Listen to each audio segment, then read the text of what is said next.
Welcome back to the Cyborg Circus. Try not to get your parts repoed. Last time on the Cyborg Tinkerer, Aurora uses her rock climbing skills that she's totally had this whole time and finds a dragon. She tries to use her Disney princess powers to train your dragon, but it doesn't work because the bully shows up and goes full dragon slayer. Bastion rides away on the dragon, and Marzana is now in a coma. We are back, same day as the previous chapter, but Adam has left to go into town and do some shopping. We are on chapter 20. We've made it to chapter 20. I feel like we're basically halfway through the book at this point. Let's get on to chapter 20. It's a shorter chapter. Gwen is having a sad... I think she might be... She's pouring water over her head. She poured a bucket of water over her head, so she might be naked. Someone's knocking at her door. She put on a bathrobe. Okay, she's not going to answer the door naked. Oh, she's not going to answer the door at all, apparently. Oh, I guess she is. I was confused. The way these sentences are structured together, I was confused about what exactly she was doing in her room. She sees a project that she's been tinkering on forever, sitting on her bed. Gwen's gonna answer the door with her pistol, though, so. 3 guesses who it is. You know what, 2 guesses, because there's 2 people she cares about in all of this circus. Guess which one it is. I'll give you a second to guess. Okay, it's Aurora. Did you guess right? Gwen is in her bathrobe because Aurora needs to see all of her bruises so that she can feel sorry for her. I see. Aurora still has her broken cyborg hand attached, apparently, and she didn't even, put it in the sling. She's just, carrying her one hand in her other hand, which seems inconvenient. Girl, get a sling so you have a hand free. Gwen is doing the whole, oh, I'm super guilty, I'm super sad. Aurora's like, thank you for coming to help us, and Gwen's like, I didn't help because people still had to be repoed by me. It's also, you captured the dragon for them, so you did help a little. Although, no remorse for all of the people that you apparently got there too late to save, and they were just knocked off of a mountain by a dragon. Gwen is having a little cry, and Aurora's being very sweet and comforting, and it says Aurora's thumb swiveled back and forth atop Gwen's hand. I don't think swiveled is the word that you actually want. Maybe rubbed back and forth, or... her thumb caressed Gwen's hand, or something, swiveled is weird. Swiveled to me is something chairs do.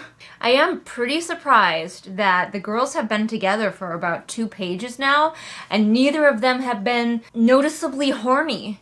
So that's impressive for these 2. Another thing that is a little bit of a problem is that we the reader are not seeing the actual repo scenes. We're getting an overview where we're being told there's lots of blood everywhere, but we're not getting the actual scene. With a slice!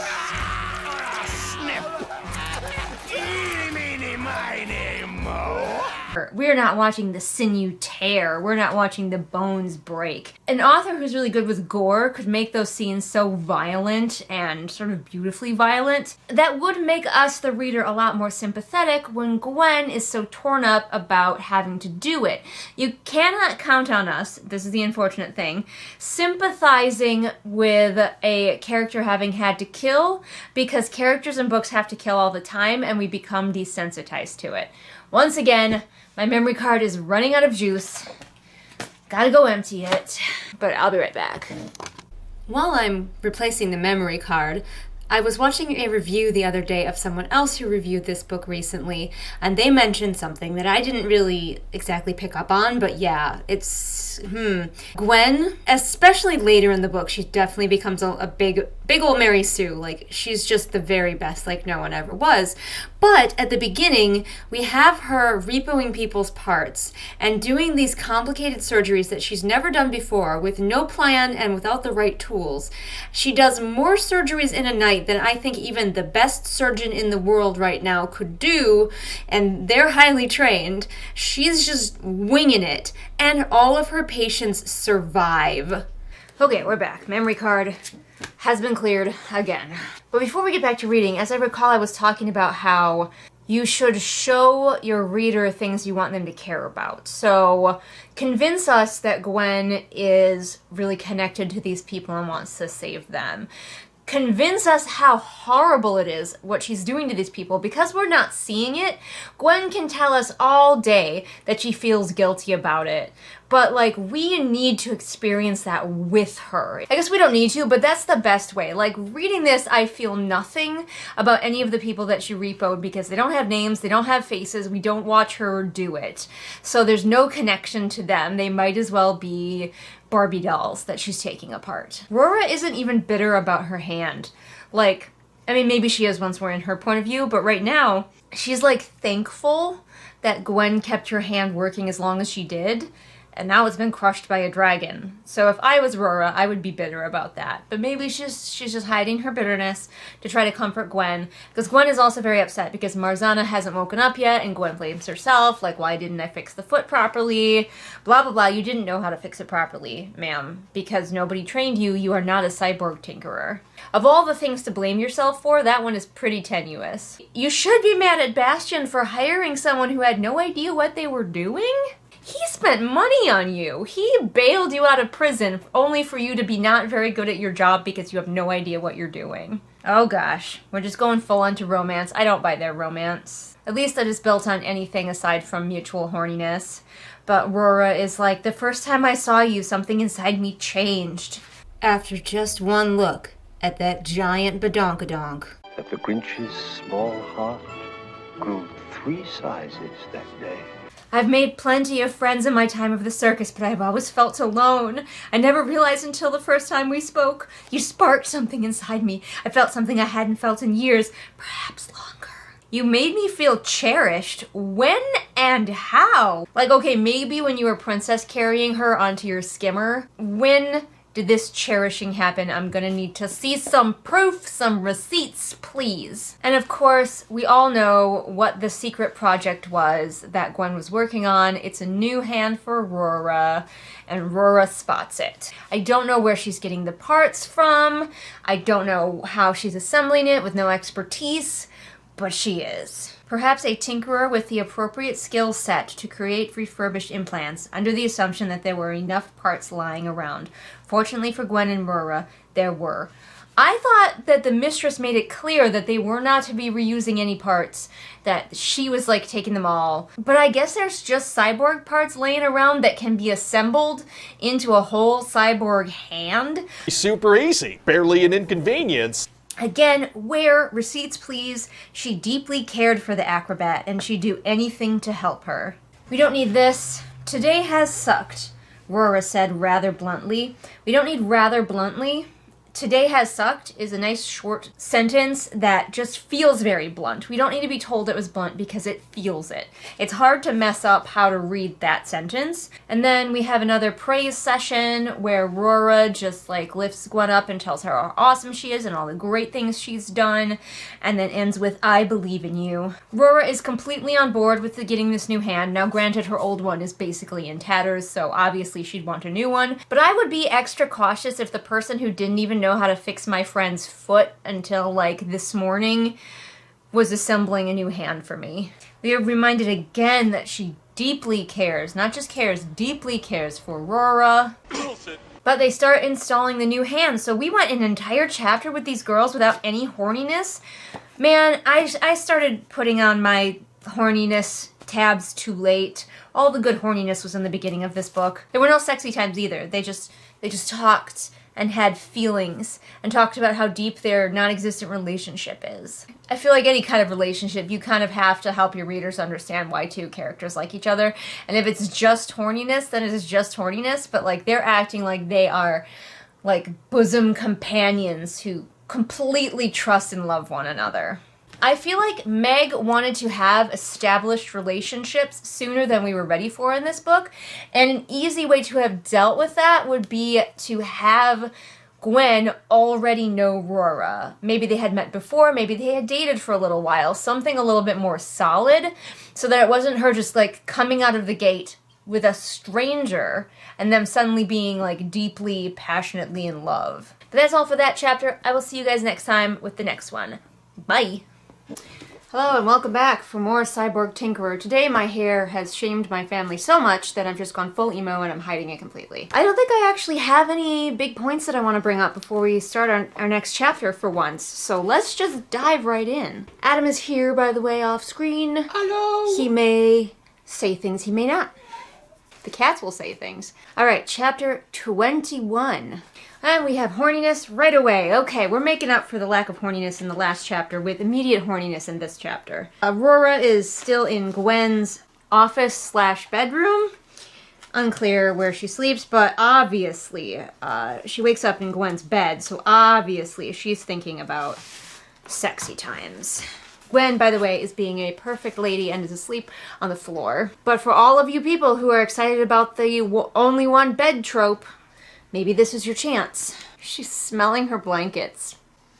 I'm sorry. To me, there's no not creepy way to, like, smell someone's possessions. It's always creepy. And now Aurora is like, I can't get distracted by a pretty face because I have to perform for the Emperor. Just to remind us that, yes, she still is holding on to her very terrible plan. I really hope, even though I hate this trope, that Aurora is lying to us, the reader, and her actual plan is to assassinate the Emperor. There have been no major malfunctions with her new hand, seemingly, so that's good. More horniness. I'm counting it because she stopped being horny for a second and then she went back to being horny, so I'm counting it. She got out of bed and went to where Gwen was, and then she was like, oh man, I wish I was having sex with Gwen. We're making up for the lack of horniness in the last chapter. Oh, this chapter's really short too. There's only 2 pages.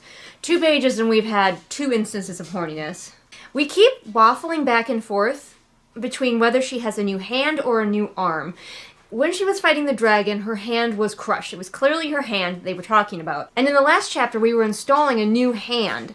But now she's saying she has a new arm. And I'm really confused. Like, it's happened a couple of times where Meg has equated an arm and a hand as being the same thing. In the promotional images of Aurora, she does have, I think it's to the elbow, is cyborg.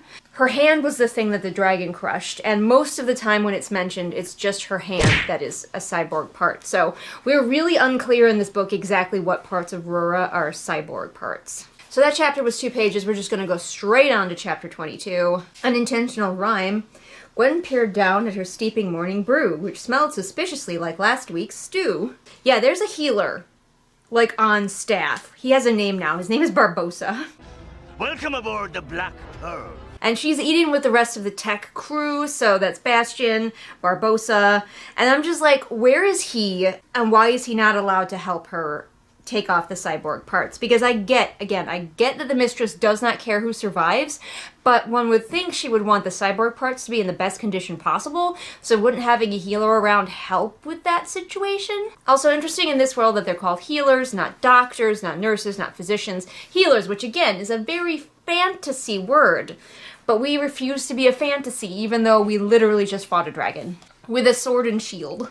Gwen is remembering when she was installing Aurora's hand or arm last night, and then Aurora passed out and Gwen Princess carried her to her bed. Because Aurora left in the night, Gwen is now convinced that she was being used.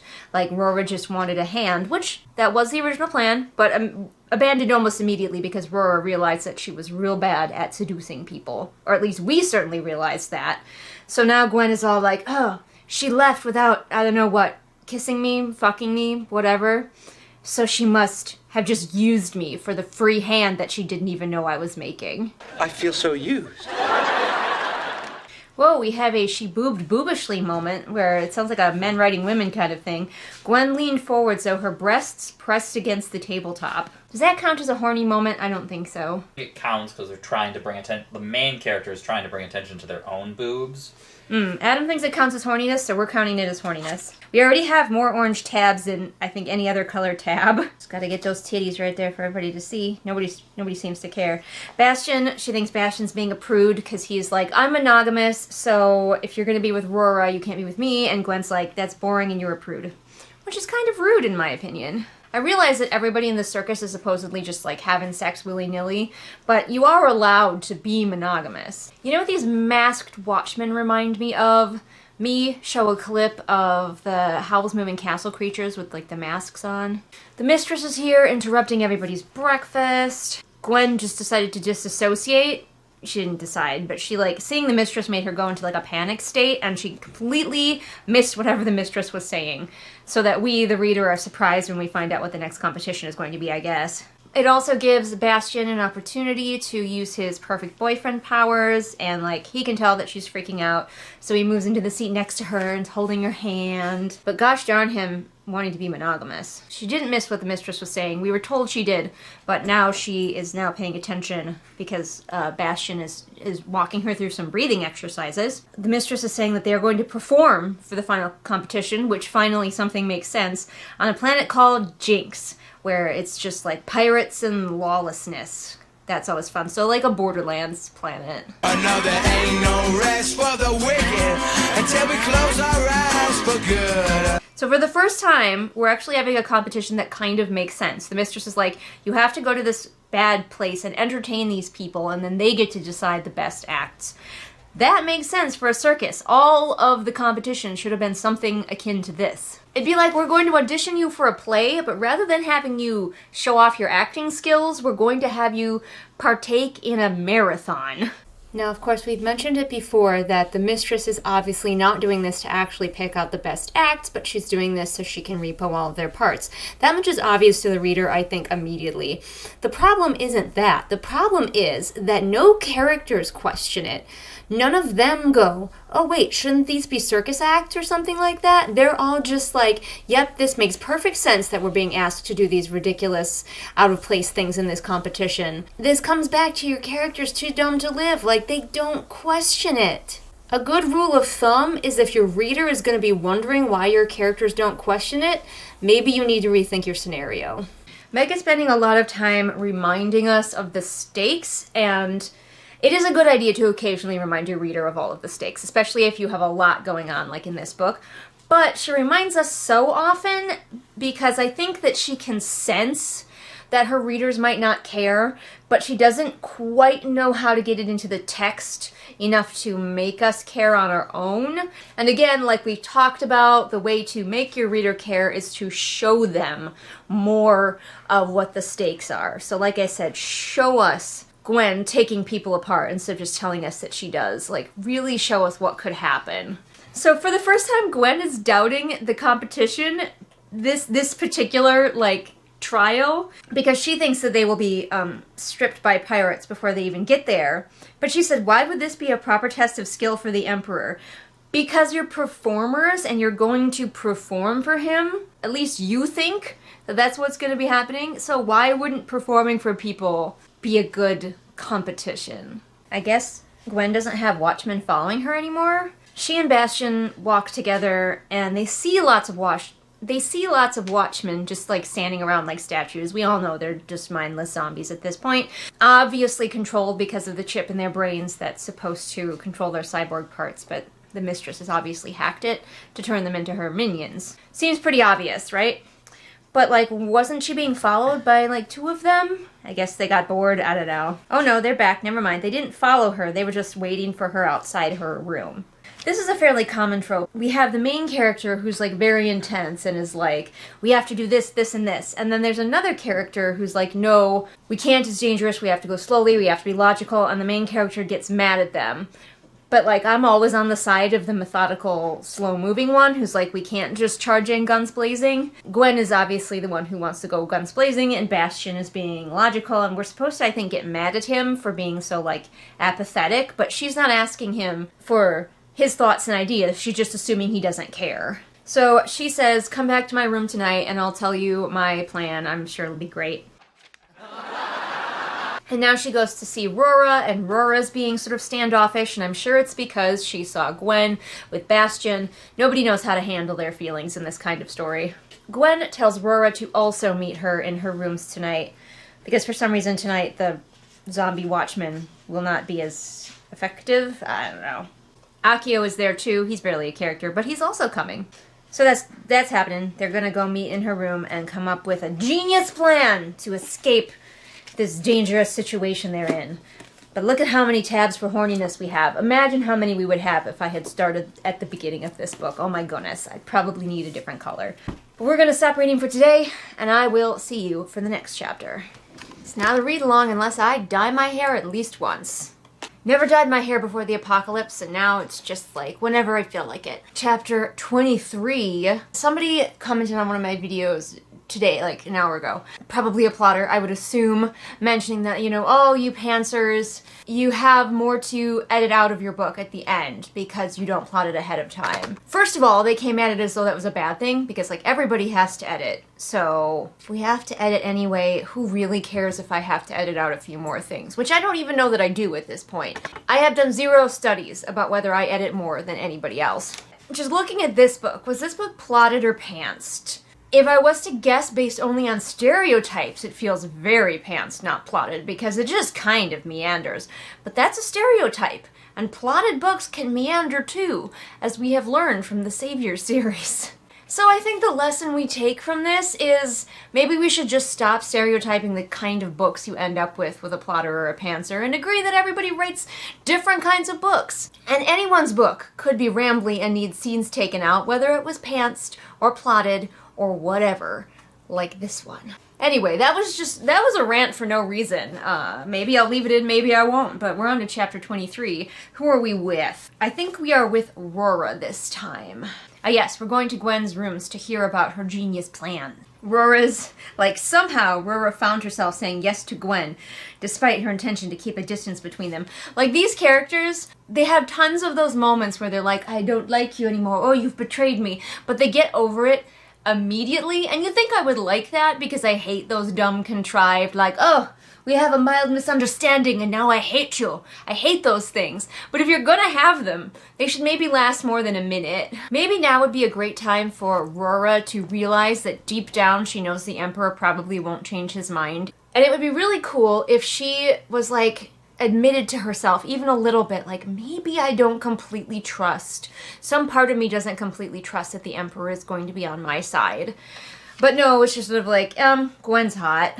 Somebody tries to stop them, one of the hired mercenaries. Notice how it isn't a guard, because the guards don't speak, because they're zombies. But it lasts, again, like 10 seconds. It's a non-plot point, because Gwen's just like, hey, those people are cyborgs. I am the cyborg fixin' lady, so just let them in. Help. Police. Murder. And, of course, Aurora is like, thanks for the new hand. It's way better than the last one, because Gwen would never make something subpar. She has, in fact, created, with her 0 expertise, a better limb than Aurora had before. Oh, my husband is home. Hopefully he will not make too much noise. Aurora's being horny. Horniness. Horniness alert. Gotta get that sticker. I'm doing some read-along. What? We have a little description of Gwen. Gwen had a small chest and large, full hips, but what about her giant booty? Are we forgetting the booty? The girl has a dump truck and we are neglecting it. Accio is like, why did we invite Bastion? He doesn't even go here. She doesn't even go here. Why did we invite Bastion? He's always been hungry for power. In fact, we have hungry for power, like, used twice in as many paragraphs, and I don't trust him. And Gwen's like, yeah, he always has been hungry for power, but whatever. And then it turns out Bastion was like, it was one of those he's right behind me, isn't he, moments where Bastion was like in the doorway and he looks, his fifis are hurt by people pointing out that he's hungry for power. Why is Accio at this meeting? Like, he is such a non-character. He's just here to be like, by the way, Bastion is kind of a dick. Of course, Aurora has to be jealous of Bastion. He really sounds like this should be in a fantasy book. So he's telling everybody why he had the change of heart. And he's talking about how, like, these are my people, he realizes, because he recruited most of them. But he says, I trained you in the ways of the circus. Definitely sounds like he's like, I trained you in the ways of the sword. You are my greatest masterpiece. Oh, that's a bit insulting. To be like, hey man, maybe some of us were skilled before you found us.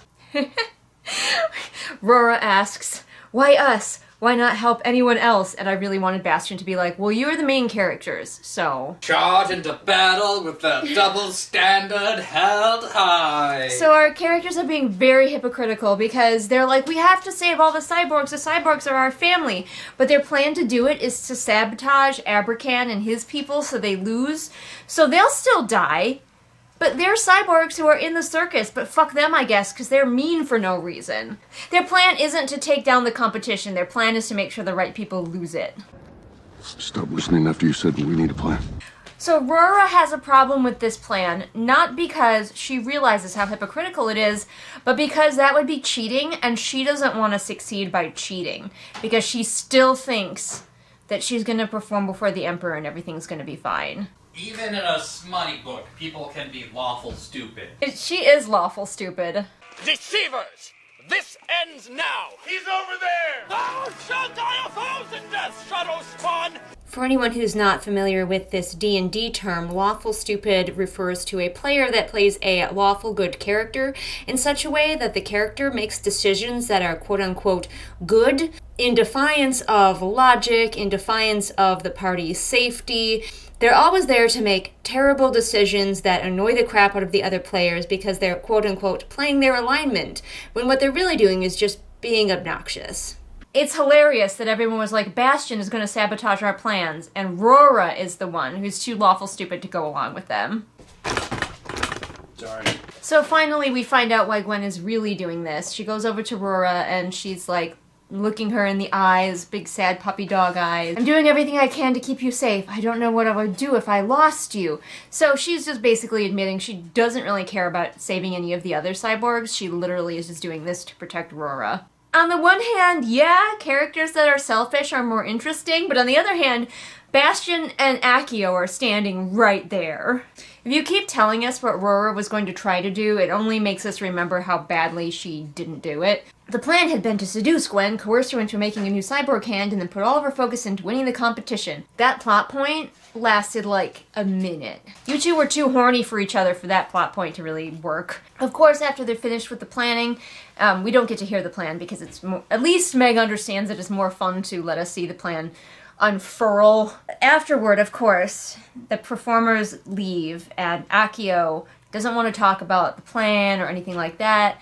He wants to talk about, hey, I could tell that the Cyborg Tinkerer is into you. In both this book and Jenna's books, everyone is always really into the main character's love life. Aurora's still like, I don't want to cheat, and it's like, ma'am, you are in the stupidest competition that was ever conceived. You had to fight a dragon. And anyway, she already cheated. Her girlfriend defeated the dragon and gave it to her. What's your problem, Aurora? At least lawful stupid Aurora is thinking about like, well, hey, Abrakan, the bully, is a cyborg, and we are trying to protect all cyborgs, so shouldn't we be slightly more concerned about his life? But just in case the reader was beginning to wonder if our main characters were just too big of assholes, Abrakan shows up, and I think he like knocks her unconscious, and then slams her against the door, after, of course, he calls her a slur again.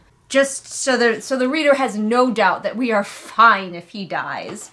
It's very heavy-handed. It's so heavy-handed, the hand is holding a hammer, and it's beating it into your brain. He was just, like, in her room, apparently. She went back to her room, and he just, like, appeared, because people are always appearing. I didn't even mention this, because I just thought she was just talking. But right before she went into her room, she was talking to Abrakan, and she said, like, sarcastically, like, hey, what am I supposed to tell him? Hey, mortal enemy, I hope all is well, but I want to beat you fair and square, so I thought I'd let you know that I plan to sabotage your act in the third competition. So she said all of that, and clearly he was, like, I don't know, using Step into Shadows or something to listen in. That, or she also has the spatial awareness of Gwen. So he heard that and got into her room somehow. Really unclear where he came from, but placing characters in space is not Meg's strongest point. He's threatening her hand, which obviously we, the reader, know is bad. She just got it. But it says, just in case we were too stupid to figure that out, it says she needed her hand if she was to have any hope of making it through the third competition and performing in the Emperor's court after that. We know! We know. No, maybe sometimes I am too subtle. Sometimes I don't put enough in. And I hope that my reader's gonna pick up from a tiny little hint I left somewhere. But this is too far the other way. So she reveals to them that the plan is to damage their props, because the next competition is actually going to be a circus competition. Nice of the mistress to announce this one well beforehand versus the previous ones where she was like, surprise, this is what it is. Now Abrakan has something called an electroshocker. I'm assuming it's just like a stun baton. I choose to believe that it was one of her sex toys and he got it out of her drawer. Makes for a much more interesting scene. And they taser her unconscious. What was this chapter? I can't decide if the plotting is worse in this book or in the Ables, because they're both pretty bad. I can't decide. I think the craft overall is better in this, because the craft in the Ables was abysmal. The craft in this is probably about on par with the Cellar, but the plot is graceless. I know I say that a lot, but it's graceless. It just is very, very awkward. It's like a baby deer on a frozen pond. When you marooned me on that godforsaken spit of land, you forgot one very important thing, mate. You forgot my patrons. Alexandra, My 96, Afra, Melissa, AC, Swamp Goblin Waifu, Sophia, Merween, Kit, Hidden Glade, Light Julie, Belle, Anne Sophie, Ray, Shelby, Zaire, Jesper, Irene, Scribbling Cat, Savvy, Jenny, Amanda, Lisa, Sarah, and Lennox. I shall spread the buttery justice of Theron over the toast of your iniquity. The succulent jam of light shall sweeten the sourdough of your evil ways. The creamer of light will dull the bitterness of your evil, unholy coffee taste.